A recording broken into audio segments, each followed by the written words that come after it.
Hey, Lowco football fans, welcome to another edition of the Lowco Pigskin Preview. I'm Justin Jarrett, joined by Wes Kerr and Dylan Price as we break down what's left of the high school football schedule here in round 3 of the playoffs. And we've got 4 teams left in it, guys. 2 high school league teams. Beaufort High advancing with a wild 45-42 win over Crestwood, and Estill grinding out a 12-6 win over Carvers Bay in Class 1A. So they're both on to the lower state semifinals. They'll both host on Friday. Beaufort at home against Gilbert, and Estill will have Cross. Those are both looking like really good matchups. Should be 2 great games. And then on Saturday at Charleston Southern, we'll have 2 state championship games in the SCISA ranks. SCISA 2A, we've got Carlton Prep against Williamsburg Academy, and we've got Carlton Prep coach Greg Langdale with us here in a bit to talk about his team's incredible season. And then we've got Thomas Hayward going for 5 in a row as they take on Lee Academy in Class 1A. So should be a great weekend of football, guys. And, what are you most looking forward to about this? I mean, it's another week of Friday, Saturday doubleheader. I love this stuff. Yeah, I mean, this is the best time of year to cover football here at Lowco Sports. And man, you just love the playoffs, just love state championship football. And, this is what these teams have worked all year to get to. And for Carlton Prep, kind of 2 different stories. Thomas Hayward, the dynasty, looking to make it 5 in a row. And then Carlton Prep, kind of the underdog who really emerged over a kind of wide open Class 2A side of the bracket. And they knocked out Beaufort Academy. And now Greg Langdale's squad only went away from a state title, but certainly have their work cut out for with Williamsburg. Once again, that underdog role, we'll see how they kind of respond, and they've kind of embraced that role. And we kind of talked to Greg Langdale about that moving forward and in this interview. But yeah, really excited for both SCISA games. Charleston Southern, what a great venue. One of my favorite times of the year and weekends of the year, going up there to Charleston Southern and rooting on our local squads as they compete for state championships. And yeah, SCISA does it so well. Just really love the atmosphere and all the competition that we see on Championship Saturday every year. And then it's great because we kind of get a double dose of football action. We get to see, we'll see 3 games because we'll each be at one on Friday night, and then we'll have the doubleheader on Saturday at Charleston. But what a pair of exceptional South Carolina High School League playoff games. Estill taking on Cross, Beaufort hosting Gilbert. Cannot wait to get out to Lays Island and cover the Beaufort Eagles on that one. But man, we are on schedule for what should be a heck of a weekend. As it's exciting, but at the same time, it's like every weekend could be the end of football season. So you just hope their teams continue to survive and advance forward, and still potential for 2 more weeks if our high school league teams can advance. Yeah, it's been a crazy year to say the least. Looking at the 2A side, I really thought Beaufort was a runaway here, but Colin Prep has really stepped up to the game and just had unbelievable season. And then Thomas Hayward is nothing short than I expected there. Going there, Charleston Southern, and they're, not going to put it down easy. It's dynasty over there, and that's just how they play. And then seeing Beaufort right back really where they left off last season in the playoffs. They're just grinding teams down and finding ways to win. And then Estill with could be a storybook ending for them for, the last season of the program. So it's really fun. It's kind of sad for me because, I know a lot of the Carlton Prep guys and Thomas Hayward guys and their season, is eventually coming to an end at the end of Saturday. But excited to see those guys really get after it and just show what they can bring to the table. Yeah, it's do or die time at this point. And, Thomas Hayward, we've said it all year, and we'll start with that game. Until somebody in 1A beats them, they're still the Kings, and nobody's done it yet. Lee Academy definitely wants a piece. I mean, that they have been on the wrong end of some beatdowns in the state championship game from the Rebels, and so they've been gunning for this. I guarantee you, they wanted to see Thomas Hayward in this game. They didn't want Calhoun, and they want to beat that team. So I think that is going to be an absolute slugfest. We had Nick Schuford on after the game on Saturday to talk about it, and so you can hear him on if you go back and listen to Lowco Pigskin live from Saturday. But he expects this to be an absolute brutal physical battle, and that's what I expect. And Thomas Hayward doesn't have a whole lot of players, so they're going to have to keep them healthy, because if they take a couple of injuries in a really physical game, it get away from them. I don't know what Lee's got on the roster, but I know they had a bunch of dudes last year, so I imagine they do again this year. And again, they're gunning for him. So I think this is going to be a great game. I would never go against Thomas Hayward just because they've always found a way, and so I expect them to compete and this to be a close game, them to have a shot to win it at the end, and I'll expect them to pull it out. But certainly Lee is a terrific football team, and they've been well worn to get here. They know what it feels like to lose this game, so they are definitely going to want to come out on top. So what do you guys think about this matchup?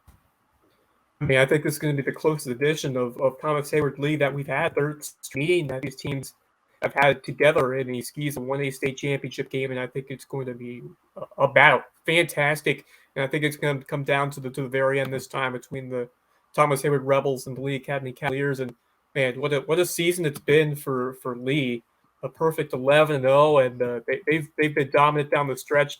28-0 shutout over a very, very good St. John's Christian. And we've been talking about how good that St. John's team was this year, but man, Lee Academy just steamrolled them to get to this state title game. So that was impressive. They beat them 49-36. They did earlier in the season, and they beat them 28-0. So really started to find their top game, I think, at the right time.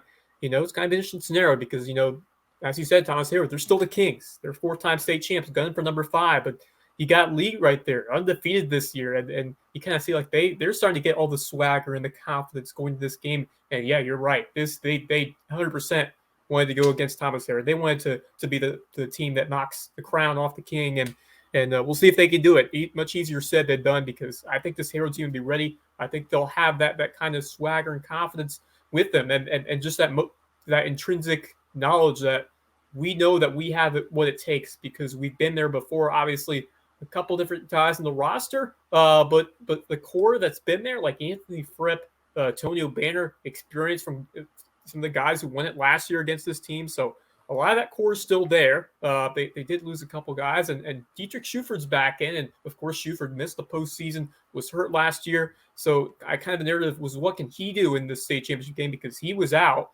Now an opportunity for him to win one. And so we'll see what he can do, and it could be an opportunity for him to really showcase his passing game and his game management skills to step in there and play a solid game under center and play a clean game. So I think it's a big opportunity, a big statement for Schuford.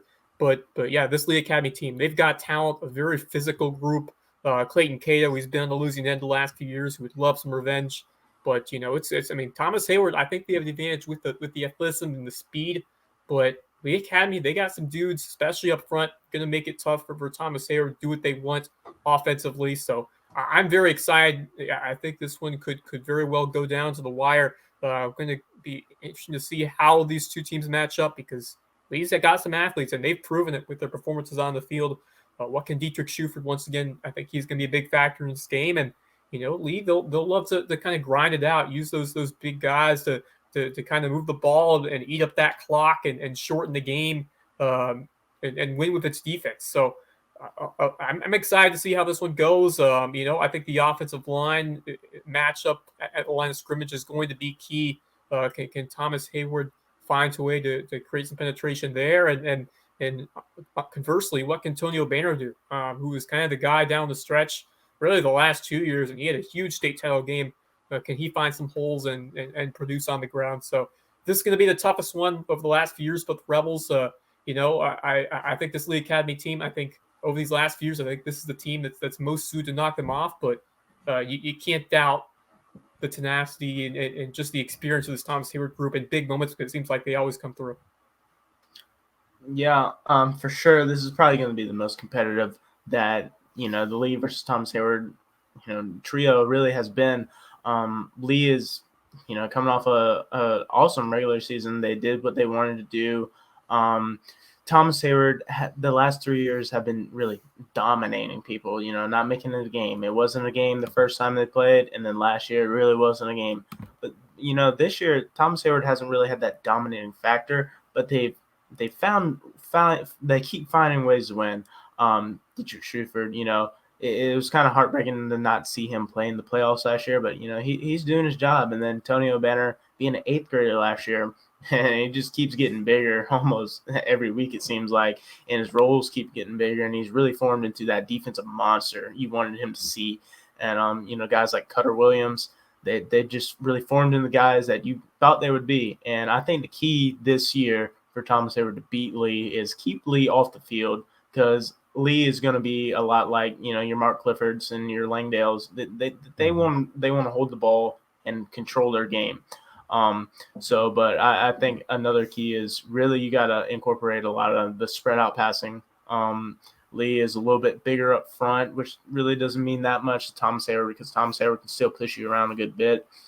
But I expect to see a lot of Shuford and a lot of Tyson Mansell coming right at Lee.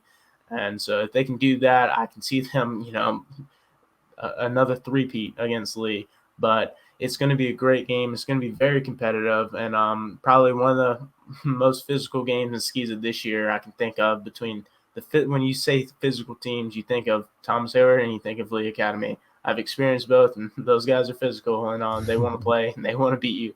So it's going to be a great game, and I wish nothing but the best to Thomas Hayward. Yeah, I think you're right. I think the best, the areas where Thomas Hayward was really able to exploit Lee the past couple of years was that speed on the outside. And so I think they're going to try to get the ball out in space and avoid the middle of the field. They can run it over a lot of people they play, but they're not going to be able to, just run it up the middle against these guys as easily. But, the one thing that I think really works in Hayward's favor is they played a much tougher schedule. Lee's best opponent is probably St. John's twice. And, and Hayward's played several people better than St. John's. They played Trinity, they played Hilton Christian, Beaufort Academy, Pinewood, so they've been really tested. And so, I think that benefited them last week. They were expecting really a pretty tough matchup against Calhoun, and they handled it a lot better than they may have expected. And I think that's a result of having played a really difficult schedule. That 3-game losing streak came against really quality football teams. So, I take that record with a grain of salt when you compare it to the strength of schedule for Lee. Yeah, when you look at, Lee's unbeaten, but it's all about who have these teams played and how have they competed against their peers that they played against. And Thomas Hayward, I think those 3 losses might be, at the end of the day, could be very beneficial. And having that experience of coming up short, because they were hairs away of beating some of those quality teams. Like they made it close against Hilton Christian, and we've seen how solid the HHGA team has been up until that playoff loss to Florence Christian. But still, a very talented squad, and they matched up toe to toe with them, and the same for some of these other teams. And we saw what they did early in the season against Trinity Collegiate.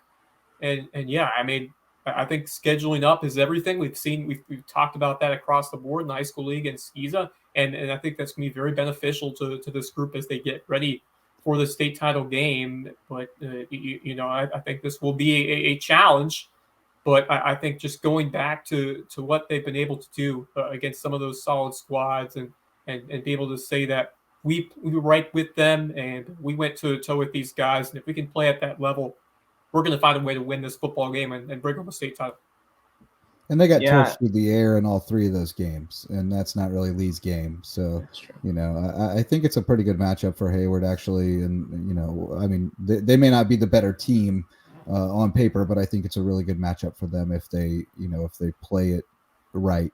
But yeah, it should be a good one. And then Carleton Prep taking on Williamsburg. And in that case, I think Carleton Prep is the underdog here. Williamsburg undefeated, and most notably, to us, what they did to Beaufort Academy really got our attention, and they haven't really done anything to detract us from thinking they were a team to beat in 2A, but certainly not sleeping on Colleton, and we'll get into it with Greg Langdale in a minute, but they definitely know the blueprint to win this game, and that's to control the football and grind out the clock the way they have, all season long, really, and especially the way they did against Beaufort Academy last week. So again, I think Williamsburg's the better team, but I'm not sure that it's not a good matchup for Carleton Prep.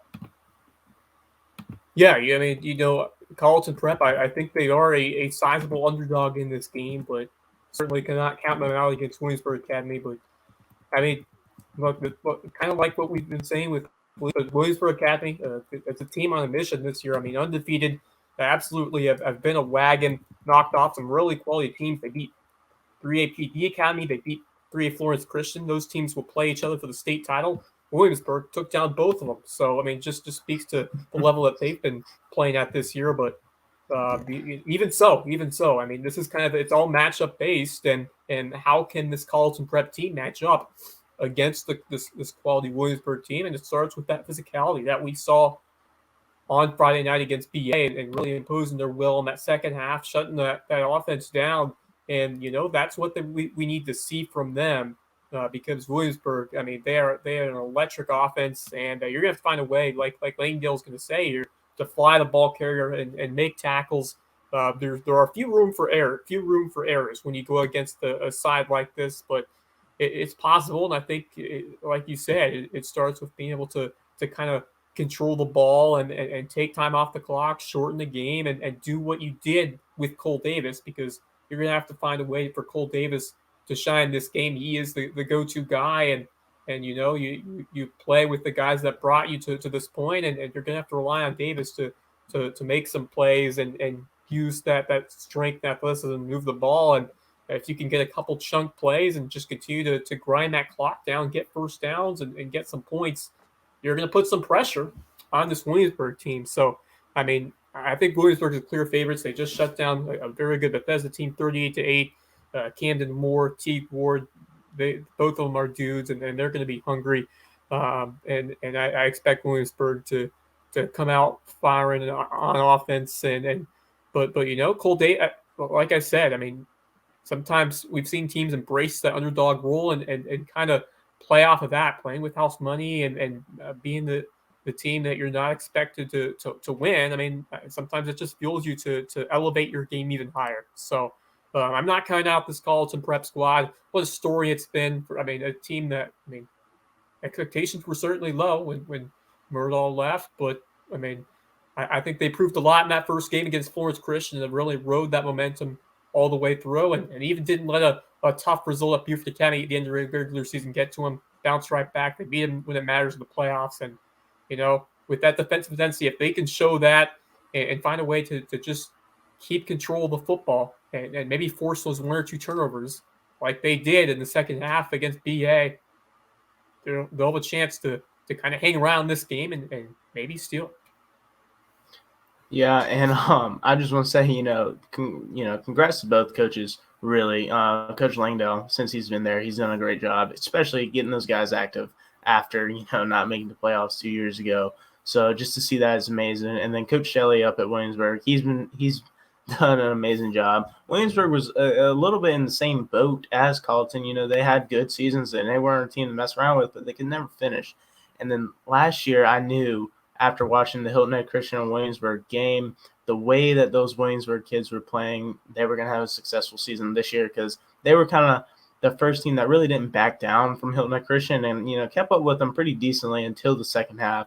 So I think, and this is really coming down to a old school type 2A game. I remember a couple of years back, Williamsburg and Carleton Prep were the teams that beat.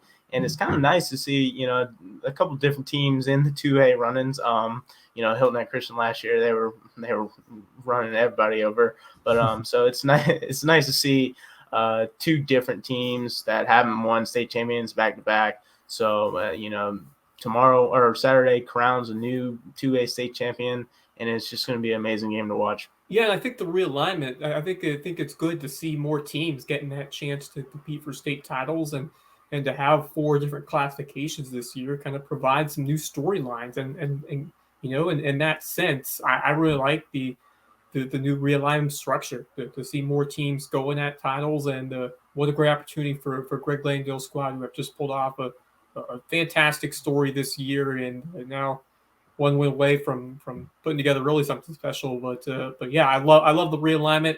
I love what SCISA decided to do here, and makes it even more exciting for some teams, gives them more opportunities. I would like the realignment more if there were just a few more teams. Like the 3A is a little too thin with just 9 teams. You know, you need a little more meat in there. But I do think it achieved what they wanted it to achieve as far as really lumping more comparable schools together. And it opened up a little space for some of those 2A schools that were kind of stuck in the middle. And now there's, you know, now they can compete on that level. So I think that's good. They also need to figure out the seeding thing, which was a little questionable, and figure that out, you know. But so there's always some questions about procedural things with SCISA, but I do think at the heart of it, the realignment has worked fairly well as far as grouping like teams together and making it more competitive. So and you know, Carleton Prep being in there is a great example of that. And it didn't upset the apple cart in 1A at all. We got the same 2 teams, so everything's good to go. So yeah, should be a great Saturday. But before we move on, let's hear from Greg Langdale, who joined us to talk about that great season for the Warhawks. So let's get into it with Coach Langdale here on Lowco Pigskin Preview.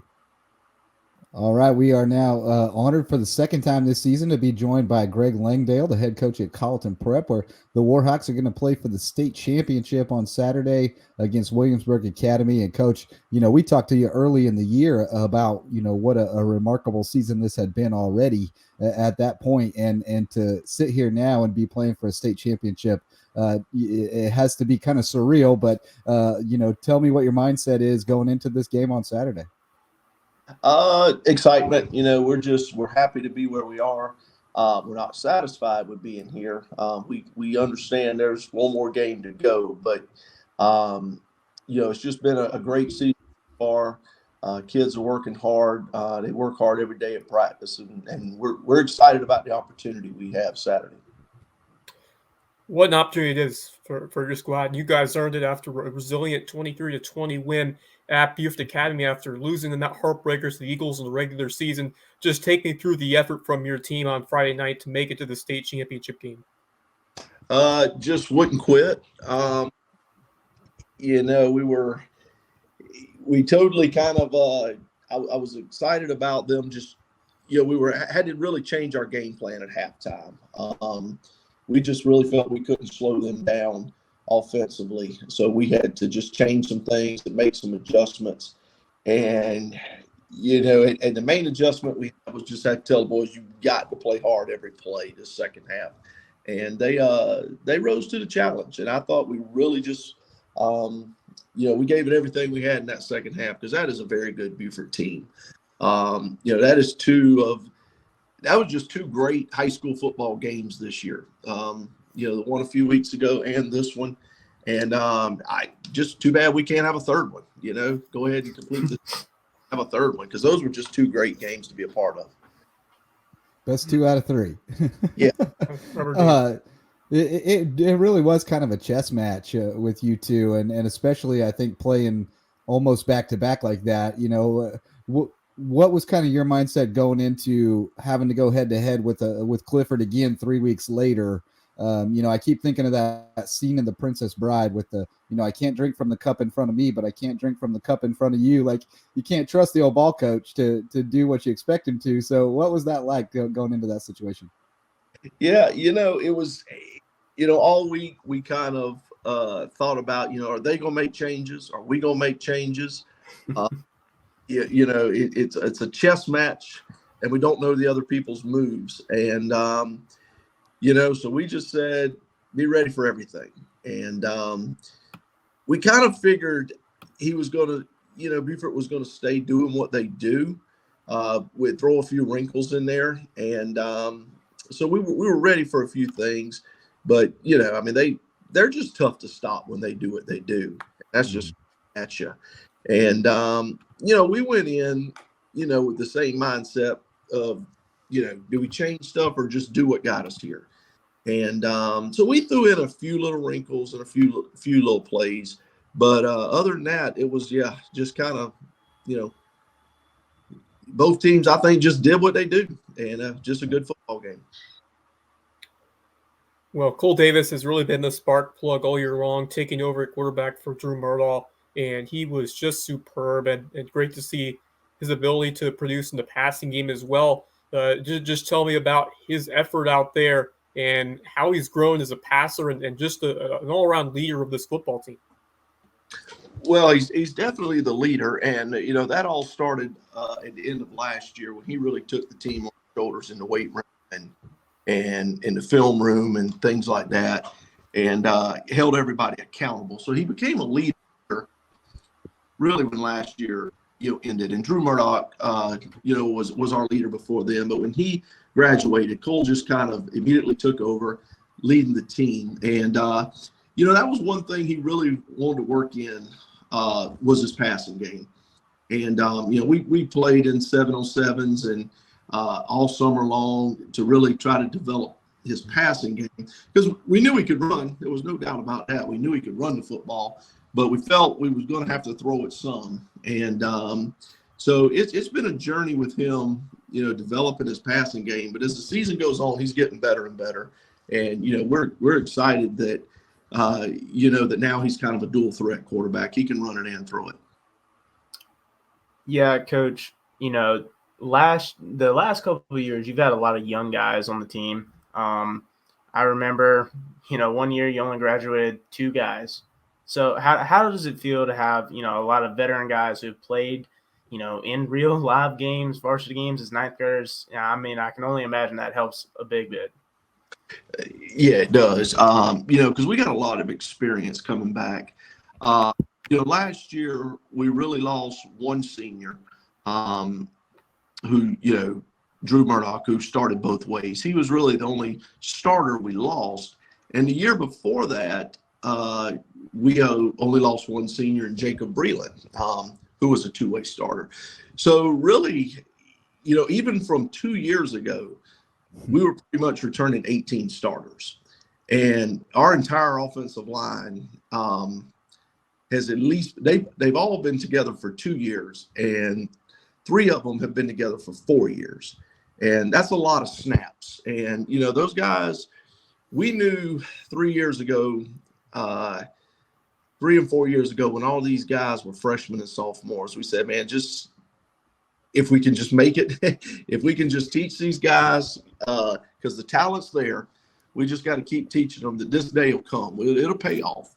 And, those guys took beatings as freshmen and sophomores, but, now it's starting to pay off. Now that they're juniors and seniors, it's paying off for them. Coach, I think if there were odds makers on SCISA football games or whatever, you'd probably be a pretty healthy underdog in this game just based on Williamsburg's reputation, what they've done this season. But I sense that you guys kind of fancy that role. You kind of been wearing that role all season long, so probably no change for you. Do you actually kind of embrace being in that kind of nothing to lose situation? Yeah, I don't know if it's embrace the underdog role as it is. We just kind of took on the mindset of, our kind of motto is we play whoever shows up. It doesn't matter. Whoever shows up on the other sides, we're going to play them. If we're the underdog, if we're the favorite, it don't matter. We got to go out there and play hard and do our thing and let the rest take care of itself. There have been so far this year in several of the games where we've come in kind of as the underdog, I felt that we do get a little chip on our shoulder. And they do go out and play hard. So, it's like we tell the boys, listen, hey, Williamsburg is undefeated for a reason. And that reason is they're good. But at this time of the year, everybody's good. And everybody's got to go out there and play. And, if we just go out there and give it what we got, we'll let the chips fall as they may, and we'll see what happens. And y'all were about 6 inches from being undefeated, too. Yeah. And kind of going back to what you were talking about and how you guys really adjusted to pull off the win in the second half for Beaufort County, you guys really played with that tenacity and that physicalness on the defensive side. Tell me about how you can use that kind of hard-nosed mentality on the defensive side of the ball to carry that same thing over and look to compete with a really good Williamsburg Academy team. Yeah, well, defensively, we've got to do exactly what we did in the second half against Beaufort, and that's get to the football and get there in numbers and just go get the football And, you know, our kids, I'll give it to our kids. We're not afraid to hit. And they'll fly up and they'll try to hit anybody, even if they feel like they're undersized. They're going to hit them. And that's what we're going to have to do defensively is, number one, can't miss tackles. And we got to just fly to the ball and get to it. And, you know, and just trust in our coverage behind us. And I think we'll be fine defensively if we can just make the tackles, because I think we're going to get to the football. We just got to make the tackles when we get there. Offensively, you know, we got to do a lot of what we did in the second half as well against Buford, and that's control the clock and control the ball. You know, we definitely went to Cole Davis a lot in the second half there. I kind of told him halftime, I said, listen, you're going to get a bunch of carries. It's going to be your decision what you do with them. And he put it on the shoulders, and I think he ended up with the night 26 or 27 carries for us and just put us on his back the second half, and was able to just – one of the bigger things he did was just help us chew up the clock and just keep moving the ball and keep their offense off the field. And, you know, we're going to have to do a lot of that this week, you know, to be in the game in the fourth quarter. Good old school football. Oh, yeah. Yeah. Coach was saying that, you know, I mean, years past when I played, you know, Drew, he was going to carry the ball almost 90% of the time. And then still with Cole, you know, he's getting a lot of workload too, and he's formed into a great passer. How do those guys respond to that? You know, because Cole, he's going to have a lot of substantial carries, and the way that Drew carried the ball, how do they respond to that? You know, I think they respond, you know, really well. They all know that Drew was going to carry the ball. I mean, we knew it. Everybody who bought a ticket knew it. The other team knew it. Everybody knew he was going to carry the ball, you know, 25, 30 times that game. And that was kind of our mentality. And that, you know, back then, last year, you know, Cole was still becoming a runner. He had athletic ability, but he wasn't a runner yet. He just – it hadn't all clicked yet. Well, this year it started clicking, you know, that, you know, hey, he kind of learned how to run, how to get behind his pads, how to stay low, how to get good leverage, you know, how to hit the holes hard and things like that. So when he started doing that, you know, everybody was like, okay, well, now he's going to start getting all those carries too. And, you know, for the most part, we have tried to save him a little bit with his carries. You know, one of the things that we learned last year was by the end of the year, as tough as Drew Murdoch was, he had carried that ball for us last year. So we said we can't get in the same situation end of the year when, you know, we look and Cole has so many carries that he's just so beat up. So we limited his carries early in the year to try to keep him a little fresher for the end of the year, and that's kind of paying off. But just like what we talked about with the passing game, he is just every practice he goes out there and makes sure he works on all of his individual stuff and daily stuff. And, I mean, he's all the time, you know, getting the receivers, hey, let's stay after practice, let's run more routes. So really working on that passing game, and that has really developed as well. Coach, this obviously not just another game. You have to try to treat it like that, but there's going to be a lot of – it's on a Saturday. There's going to be the pep rallies and the, you know, people going to be painting your car up and all that stuff. It's just a little bit different. How do you try to combat that and keep the guys focused to the point that they can come out and be ready to play football from the first snap? We have stressed to them all week, before practice, after practice.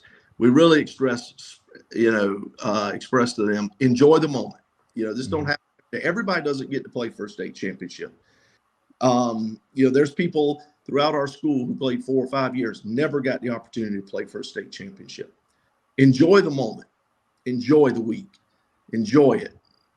But don't forget what we got to do. And stay focused. And to make sure that no matter what all the distractions, that when we come to practice or we've got team meetings or whatever it is, we're focused. And that's what's on our mind, not the pep rallies, you know, not the, like you say, decorating the cars or the, you know, those types of things. but focus on football, because that's what we got to do, and enjoy the moment, but don't lose focus of what we got to do Saturday. Coach, what has this season meant to your senior class, who has gone through so much and has really worked tirelessly throughout these last few years to get to this level? I mean, just reflect on what they have done and what they have meant to this football team, and how excited you are for them. Yeah, I'm so excited for them, because when I came to Collin Prep, the seniors were freshmen. And as I say, we have 7 seniors right now, and 6 of those seniors were there my first year. And as the coaches the other day, we were talking about somebody pulled out a program from when they were freshmen, and I said, these boys were kids, and we thrust them into starting roles right away. I mean, all 6 of them were starters as freshmen, and we looked at them and we're just like, boy, that was kind of cruelty. Look at them. I mean, they're little, and we're asking so much of them. And then we look at them now and we're like, now they're men.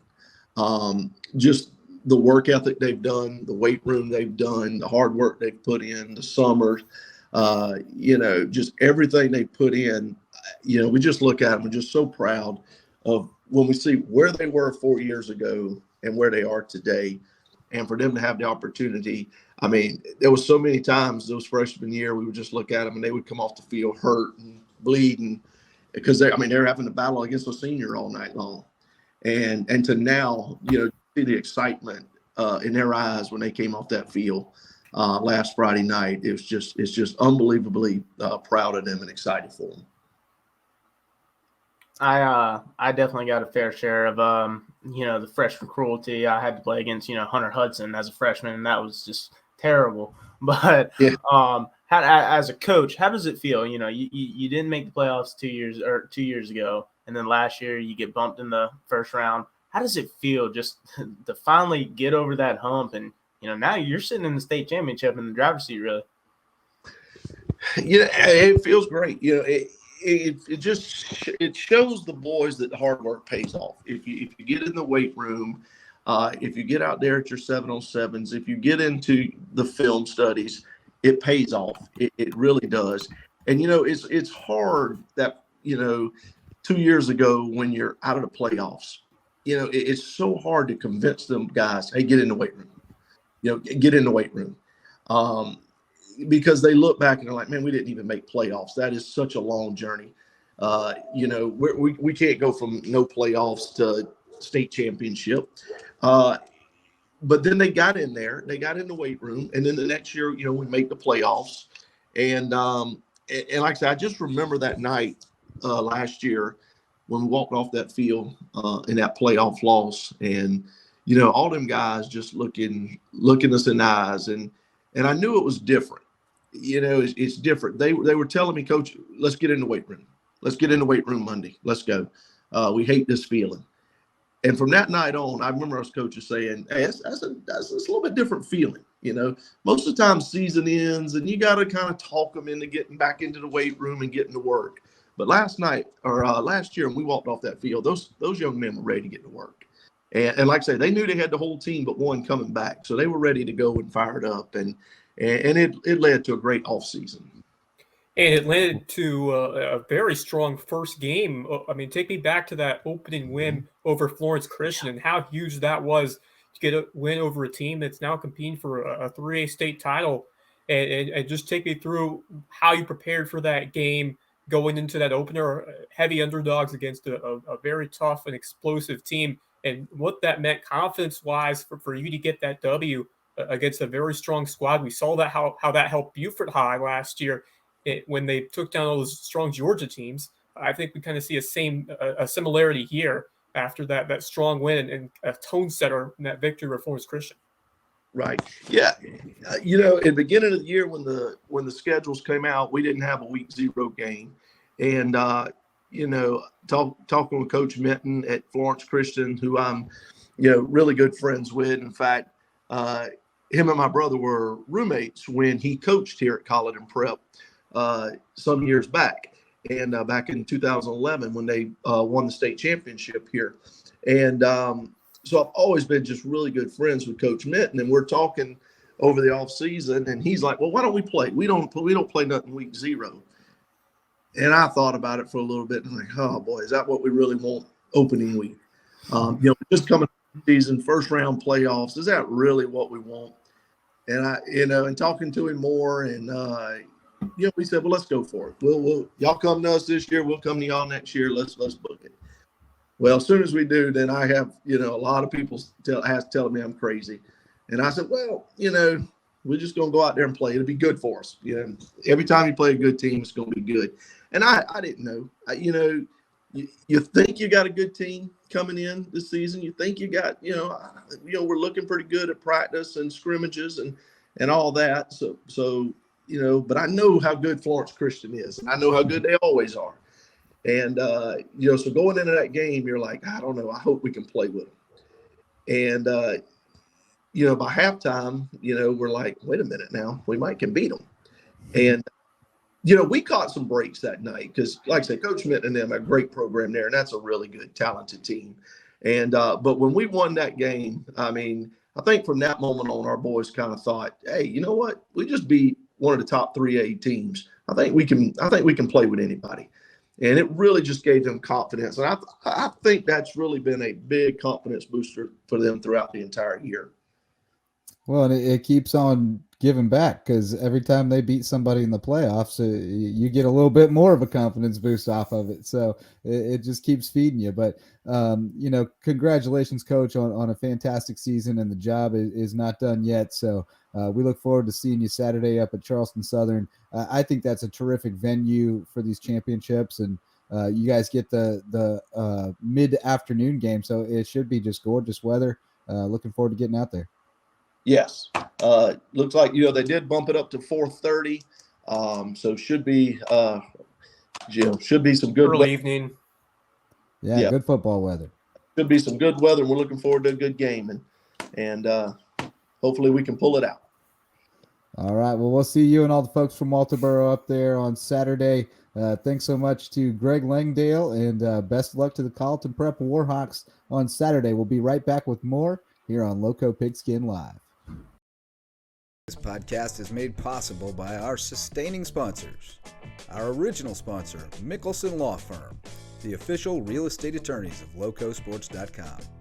Go see Ryan and Tiffany and the Mickle Squad for all your legal needs, and support the local businesses that support Lowco. Local Pie, official pizza sponsor of Lowco Sports.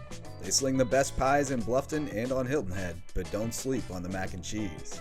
Star Home Services, official residential cleaning service of Lowco Sports. Sometimes you just don't want to clean.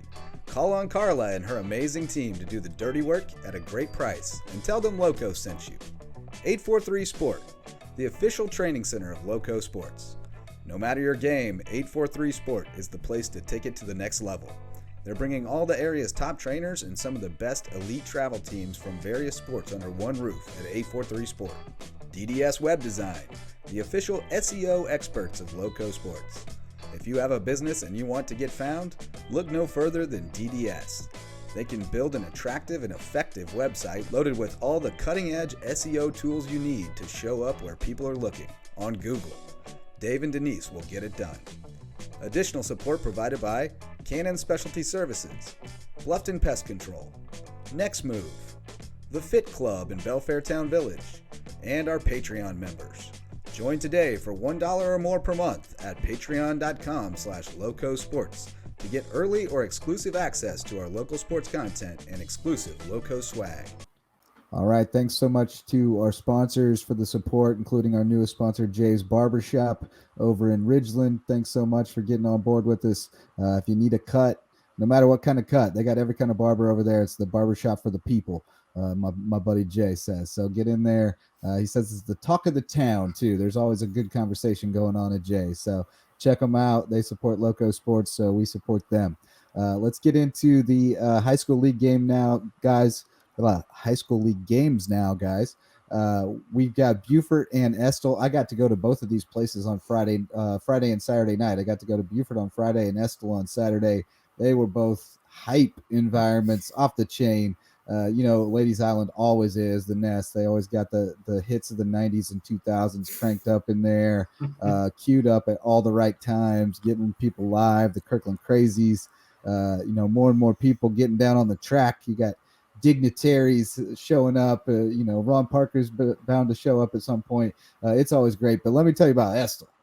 That place was live. They know it could be the last one, and they were lined up on the fences all up and down, and they were fired up, and they are proud of their school and proud to watch these guys and cheer them on and see them keep it going. So it's going to be two just terrific environments. I'm so pumped to go back out to Estill. I'm also jealous that you're going to Beaufort, but let's talk about the Beaufort game first.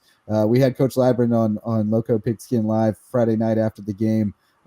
What a game that was. I mean, this was a battle where they came out and they got popped in the face a couple of times and didn't know what hit them and had to regroup and come back. And, I tweeted when it was 14-0 that this is, where champions respond and come up and rise to the occasion, make the adjustment, and then immediately Casey Fields takes one to the house right on cue, and then he rushes for 150 yards again and 3 more touchdowns in the second half, and they come back and win 45-42. But I mean, it was pretty special seeing it happen in real time, because they were getting clobbered, and then in a flash they were ahead. I mean, it was just bam. As soon as they got an opening, they seized it. And I really thought that was telling about the killer instinct and the opportunistic nature of this team, that, man, if you give them a crack, they're going to bust through it. Yeah, that heart of a champion mentality. When you're down, you just find a way to get back up and keep fighting. And this team really exemplified that to advance to the third round of the playoffs. And, man, they were tested in a big way against this Crestwood team. That Crestwood quarterback was exceptional, and that entire group. I mean, what a test for this Beaufort High squad, and they found a way to pass, and just goes back to, once again, just this incredible work that Bryce Labrin does to just instill the confidence in this team, and for this group of guys to just continue to fight and battle. And Casey Fields, who has really been the spark plug all year long as a senior, really taking it on his back. And it hasn't been just him, but guys like Colton Ferry, Zach Talbert, making big plays on both sides of the ball, and everybody's doing their job, and just exemplified what it means to battle back in a playoff game, keep your season alive.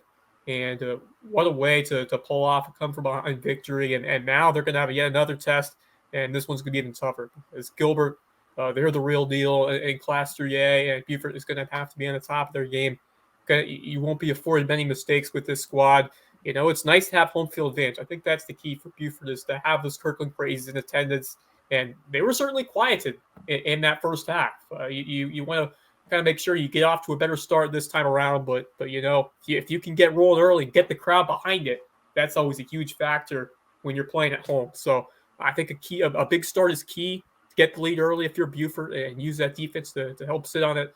But going to be a very tough challenge with Gilbert, Jaden Allen Hendricks, and Elias Graham Woodbury will be the names to watch in the Gilbert backfield. But I think what impressed me most in Gilbert in their win against Manning, they held him to just 82 yards of offense in that ball game. So the defense was firing for Gilbert, and gonna need some Ari Bonds to step up alongside this entire Beaufort offense. And Bonds, I thought he's really done a great job of coming into this role as that quarterback, and doing a good job managing the game. And it's been more of, handing it off to Casey Fields, Colton Ferries. But he's when I've been to Beaufort, and I've been to Beaufort a few times, he's made some big-time throws, and he's found the ability to step up when he's needed. And this is an opportunity for him to do so against a defense that's going to make you work for every yard and every score in this ballgame. So, I mean, sure, they'll be looking to go in all the run game, and we'll see how Bryce Labrin will do it to adjust and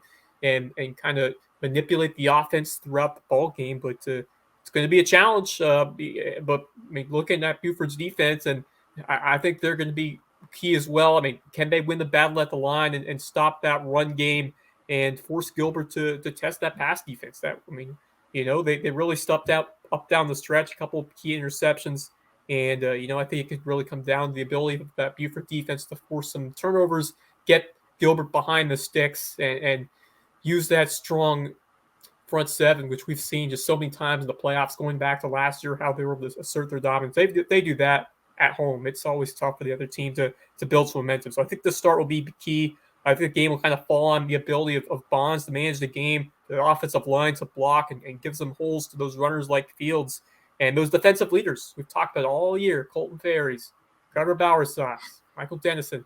Those guys, I mean, I think it's an 11. I think this defense is different. I think it's like an 11-man effort, and it always is. But like, I think everybody knows what their role is, and I think we've seen that. Hopefully, we'll have everybody healthy for this game, which it's always important at this time of year. But I'm expecting a good effort from this Buford team, and crowd's going to bring it. Kirkland Crazies are going to bring it. I cannot wait to get over there on Friday night. It's going to be awesome. Dennison should be back. He was out last week, but he told me on the sidelines he was getting good air on his chest bumps, and it felt good. So he expects to be back out there. Jack Sumner deserves all the shout-outs. That dude is a warrior. And Keon Rivers has had a really good season as well, and we haven't said his name a lot, but it's a defense where, well, first of all, I appreciate that they only count solo tackles over there. They don't even turn in assists. So if you got 5 tackles, you had a heck of a night at Buford. And there's usually about 5 or 6 guys that have 4 or 5 tackles, and that's just the way they do things. There's no star player. I mean, Ferries is obviously the star, but there's nobody who carries it. It's a workman-like situation where everybody's playing their role. And guys go down and they plug somebody in there. They had to mix and match a little bit last week and slide the Knights around to different places. Those 2 guys are terrific as well. So, I think that was a wake-up call for that defense, certainly. And Javion Martin was phenomenal. Anthony Steele was phenomenal.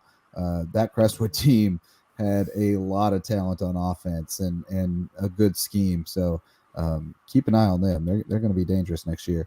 But I think that was a little bit of a wake-up call. I think we will see a Buford team locked in from, the first whistle in this game, ready for whatever, and be a little bit more focused out of the gate. Maybe looking ahead a little bit, you never know. I think it was really just a good game plan by Crestwood, and came out with the tempo and caught them off guard. And by the time they kind of got their feet, it was 14-0. But I think that could be a beneficial experience for them. Just that wake up call type situation where it's like, hey guys, everybody's good now. We can't sleepwalk through the first quarter or we'll be dead. They know it now firsthand. So I expect them to come out ready to play. And I agree with you, Wes. Bonds has grown up. I think, in fact, the fact that he doesn't try to do much shows too much shows a lot of maturity to me, that he understands that the handoff to Casey Fields is a good play. That's a good result almost every time. And then picks his spots very well. And he's very effective because he's not calling his number when he shouldn't. That's why he's effective and efficient. And he didn't really make any bad decisions with the ball either. He did a good job there, and the escapability helps there too, because if there's nothing there, he can tuck it and run. He doesn't have to try to force something. So I think it's a super well-rounded team, and then Jack Troutman is the X factor. He's a little bitty dude who can kick the crap out of it. He made a 45-yarder with a good 7-8 yards to spare the other night. Now there was some wind at his back, but still, I mean, it was solid. And he's a great punter. So, I think that's a great weapon to have when you get in these games that come down to one possession, when you can win that field position game or get 3 out of a possession that looks like it's going nowhere. That's a huge weapon. Yeah, and that's. I was just about to get on you guys for not giving credit to Jack Troutman, because I'm a big specialist guy, and I saw what he did the other night, and I was like, man, that's not easy stuff to do. You kick touchbacks and you kick 45 yards. That's not easy. And but throughout this year, Samari, he hasn't really been that dangerous weapon that Casey Fields has been but he's always managed the game really well. He always, gets the guys, knows what they're doing. But I think this game, you don't want to say Casey got bottled up the other night. He still had 160 yards, but it's getting a little bit more not obvious. But Casey's going to get a lot of carries. So I really think I could bet on that. Samari Bonds, this might be his game to really shine and form into a passer. Get involved with Colton Ferries because Colton can catch the ball on defense. He can surely catch it like that on offense. So they just got a lot of weapons. Oh yeah.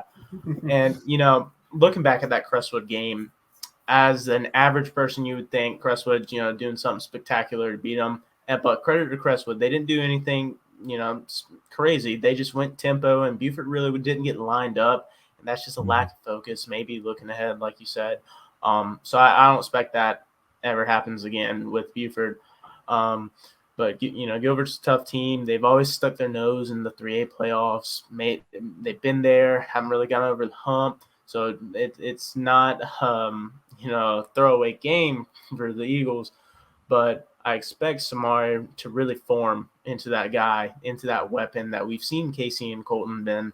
I'm really excited for him. I would love to see him have a big game this coming Friday. Could be a breakout game for sure. And then and it's going to be, I mean, Gilbert is a terrific team and just a hard-nosed, tough squad. I mean, they've always got a good wrestling team. They're just a tough school, kind of. We talked about Thomas Hayward and Carlton Prep and Lee Academy being like physical schools. That's what you think of with Gilbert. When you play them, you got in a fight, so it's going to be a good one. And I think Buford fits that mold too. They beat you up too and wear you down. So I expect it'll come down to the fourth quarter and who's got a little gas in the tank to get it done in the trenches when it's crunch time is what's going to decide that one. And then finally we got Estill, which what a story, like you hinted at earlier, Dylan. Last season for Estill football before they merged with Wade Hampton. Wade Hampton's last season ended last week with the loss to Oceanside Collegiate, but Estill fights on, and the way they've won these first two playoff games is just insane. They win 60-56 on a last-second kickoff return, and then they play a game that's 0-0 until the fourth quarter and win it 12-6, and the 6 came with 40 seconds left after a bad punt snap. But so they won one with ultimate offense, and they won one with ultimate defense, just helter-skelter. But it shows a lot when you can win games different ways like that. I mean, Xavier Garvin had by far his worst game of the season, statistically. Carvers Bay had a terrific defense and really had a good game plan. But again, they found a way. The defense, they just kept saying on the sidelines, hey, we only need one. Defense ain't going to let them score. And the defense was not going to let them score. There was just no way. They gave it to them at the 12 once, and they still didn't let them score. Those guys are some dogs, and I'm telling you, like I talked with Roman Singleton on a live show, they understand the weight of this. They really do. They take a lot of pride in the fact that they're carrying the banner for this football program, and they're going to carry it as far as they can. And I'm really excited to see this game on Friday night. Cross is a team that has been there year after year, but so is Carvers Bay, and I think Estill is a team that kind of like Greg Langdale said, whoever shows up, we're going to play you. We're going to fight you tooth and nail to the finish. And I think this is going to be. I think both these games are going to come down to the wire. Man, I mean, it is a amazing Friday night upcoming for us here at Lowco Sports, and just for both teams, amazing stories, but especially Estill and what they've done last year of program history, trying to make it memorable. They've already done that, but now a chance to do something really special and knock off this Cross team. And man, a tale of two games. You talk about contrasting playoff victories. I mean, offensive firepower in that 60-56 slugfest against Hannah Pamplico, and then that defensive struggle 12-6 old school win. It was a 0-0 stalemate into the fourth quarter. I mean, I think it could be another grinder against Cross this week, but we'll see. Both teams with tremendous storylines. Estill, we mentioned the last year of their program history before they become the Hampton County Hurricanes with Wade Hampton. But Cross, you look at them, they won just 2 games last year, and now they're 10-2, and they're looking to advance to the lower state final. And, it's been impressive of what they have done. And they've allowed just 14 points in their last 6 games combined, albeit against some easier teams. But, I mean, that's a dominant defensive effort. And it could be that kind of game again. And Estill, Xavier Garvin definitely didn't have his best last week, but he found a way. And Estill's going to need him to do enough to find his team those big time opportunities in different spots in this game. And can he deliver something special and get the job done? And can that defense continue that blue collar, hard nosed, hard work mentality? And Kevon Chisholm has been a dog. Everybody's been a dog for this defense. It's been a fun team to watch. We mentioned about that they had the playoff formula to go deep in Class 1A, and they've had to adjust in 2 different situations, and they've just found a way to survive and advance, and that's the name of the game, the postseason. So, this one, I think it's up for the grabs. I think it could be a few plays that end up deciding the winner, and we'll see what Estill can do. And it's that strong mentality that give us anybody and we'll find a way to beat them. And that defense is they really set the tone last week. I think they can build on it. They had that game-changing pick 6, and which offense can make that key play, especially in the passing game. If Xavier Garvin can really step up and improve on the game he had last week and make some key throws, I really like Estill's chances of getting this done. But this cross team, kind of that underdog mentality as well. They weren't expected to be here, but they're here, and now they're going to want to play all out. And I think they have the talent to compete with the Estill team, and I think it's going to be a fantastic 1A football game. I mean, this is what playoff football is all about. I mean, who wants it more?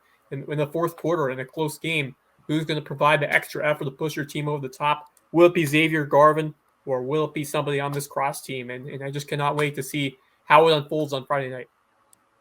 Or will it be somebody that you never expect? I mean, last week it was freshman Desmond Mathis, who he's been picked on all night long, and then he goes and picks one and takes it to the house. Or Jerron Brown. I mean, you look at the backfield, you look at Jameel Bobine and Jamaris Miller and Xavier Garvin, and it's Jerron Brown who gets it in the end zone on 4th down.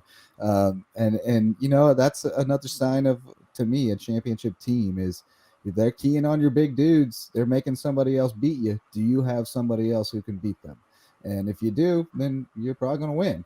And they showed that they've got some other guys this week, and it's got to be one of the most entertaining sidelines I've been on all season. I mean, you got some characters over there. The Three Stooges, I call them, that don't get in the game but got a lot to say. They're my guys. We're hanging out all night long. We got the little kids, got little Hades, who called the pick 6 for Dez on Saturday night. It's just it's a really cool community atmosphere right now. Great vibe. And lots of people are fired up for the Gators, and let me tell you, when they win, they party over there now. There was some good dancing going on in the stands, some good rocking out. So really pulling for those guys to keep it going and keep this great story alive. And I think they got a great shot against Cross. That's a winnable game for sure, and be great to see them keep it going for another week. Anything to add, fellas? Other than both teams showed that they can win, on defensive grinders and, shootouts. So I don't know if at the coin toss they're going to say, hey, let's get a shootout or let's get a grinder, because, Estill can win like that. And Cross has too. They beat Timberland 14-8, and then they beat Burke 61-0. So, yeah. I mean, you just don't know what type of game this is going to be. I expect it to be more of a grinder, but it sure as well can be, a shootout. Yeah. I mean, I think grinder is what you tend toward in the playoff, just because the teams that make it this far have good defenses. Yep. So it's just the defenses are usually going to win out, and you got to be. I think you also get a little more conservative as with your play calling and stuff. You maybe don't take quite as many chances because for the margin for error is so small. You got to have just the right spot for it. So. I think that tends to keep the scoring a little lower and produce that kind of defensive battle. But then again, Crestwood comes out and they're like, we're going to run tempo and make this a track meet. and it turns into a track meet. So, if somebody decides they want to impose their will on the game and they try to do so, they can definitely do it. So, it's the chess match is half the fun of it. It really is. And I know Roman Singleton relishes that part. He's looking forward to getting that defensive game plan together because he was pretty sour about giving up 56, but he was feeling good about until they lost the shutout the other night at least. But going to be a great weekend again. We've got 2 games on Friday night and then 2 on Saturday afternoon. So double your pleasure, double your fun. We'll have all the coverage. We're going to do live shows again both nights. So we'll round up the Friday games for you, and then we'll pack it up from Charleston Southern and head home and do a live show in the evening as well on Saturday. So looking forward to that, and we'll have more stuff coming out throughout the week. And we look forward to another Friday and Saturday night of high school football season. Hopefully not the last weekend for us this year, guys, but we shall see. We're counting on Buford and Estill to keep it going for us. Thanks so much to our sponsors. Thanks to Greg Langdale for jumping on and talking about the Warhawks' fantastic season. Best of luck to them on Saturday. And thanks most of all to you for listening or watching the Lowco Pigskin Preview. For Dylan Price and Wes Kerr, I'm Justin Jarrett. Until next time, go Lowco.